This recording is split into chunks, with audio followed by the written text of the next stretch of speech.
लोकसभा चुनाव 2024 के परिणामों के बाद मीडिया से रूबरू हुए शिवपाल यादव भाजपा पर हुए हमलावर।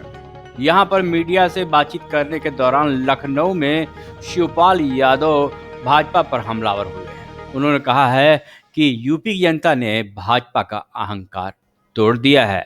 इसके साथ ही उन्होंने यहां पर मीडिया से बातचीत के दौरान कहा कि चुनाव में चुनौतियां तो बहुत थी, लेकिन भाजपा बहुत अहंकार में थी और सपा गठबंधन के साथ में अधिक सीटें लेकर के आई है। उन्होंने आरोप लगाया कि भाजपा अहंकार के साथ विपक्ष को खत्म करना चाहती थी। सपा और कांग्रेस के लोगों के खिलाफ झूठी रिपोर्ट तैयार कर जेल भेजना चाहती थी भाजपा।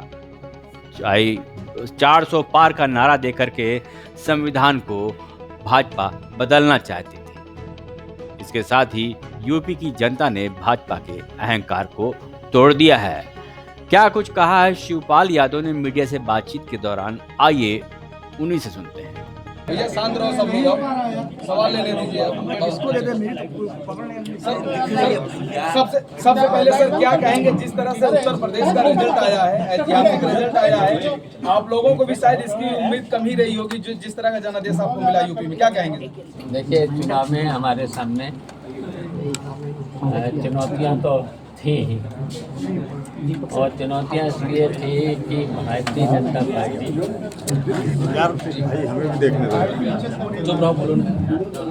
बड़े अहंकार में, और अहंकार के साथ साथ पूरे विपक्ष को ख़त्म करना चाहती है।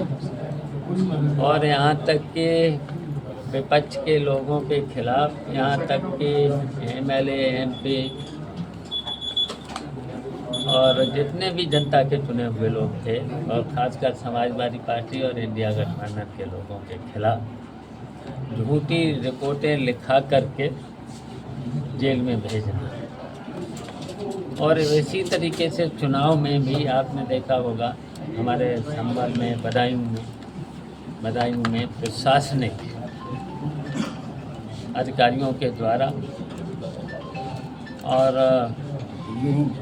धमकाना, प्रधानों के बस्ते जमा कराना, जो डीलर वगैरह होते हैं ना, जो कोठेदार, उनकी दुकानों को रद्द कराना, तो ये सब धमकाना। और हमारे समाजवादी पार्टी के लोगों को, कार्यकर्ताओं को झूठा मुकदमा, अगर झूठा मुकदमा नहीं, किसी ने झूठी शिकायत ही कर दी तो उसे गिरफ्तार करना। तो ये सब चल रहा था।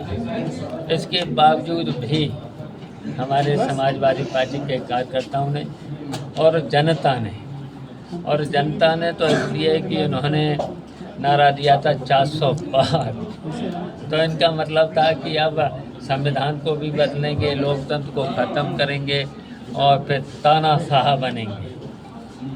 तो तानाशाही को हराने का काम किया है जनता ने और समाजवादी पार्टी के कार्यकर्ताओं ने। तो इसलिए ये जीत है जनता की और समाजवादी पार्टी के कार्यकर्ताओं की जीत है। आज बड़ी बैठक होने जा रही दिल्ली में एनडीए की, और उम्मीद सरकार बनाने जा रहे हैं प्रधानमंत्री नरेंद्र मोदी फिर से प्रधानमंत्री बनेंगे। तो उसमें हमें क्या कहना है? अभी हमें कुछ नहीं कहना। सर कुछ सांसद आपके रह गए, जैसा कि आपने कहा, लेकिन इतना है कि हम जानते हैं कि अहंकार तो टूट गया है।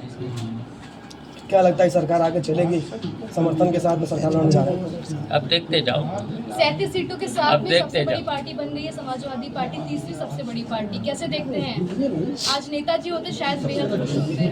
तो देखिए, नेताजी का तो हमेशा आशीर्वाद रहा। नेताजी के आदर्शों पर हम लोग चल रहे हैं, और नेताजी के नीतियों पर और आदर्शों पर चलने के कारण ही हम लोगों ने भारतीय जनता पार्टी को हरा करके और भारतीय जनता पार्टी को पीछे छोड़ा है, और समाजवादी पार्टी आगे जी। समाजवादी पार्टी की 5 महिला सांसद जो है दिल्ली पहुंच रही है, कैसे देखते हैं? देखिए, सांसद 37 पहुँचे हैं समाजवादी, महिला सांसद होगी, और महिलाएं भी पहुँची हैं 5, और सभी वर्ग के लोग, सभी वर्ग के लोग पहुँचे हैं। क्या कहेंगे सर, कुछ सांसद की कमी रह गई, नहीं तो आप सत्ता में होते? चलिए आप देखेंगे, वो तो देखेंगे, अब उसकी तो समीक्षा करेंगे क्यों रह गए। पीडीएफ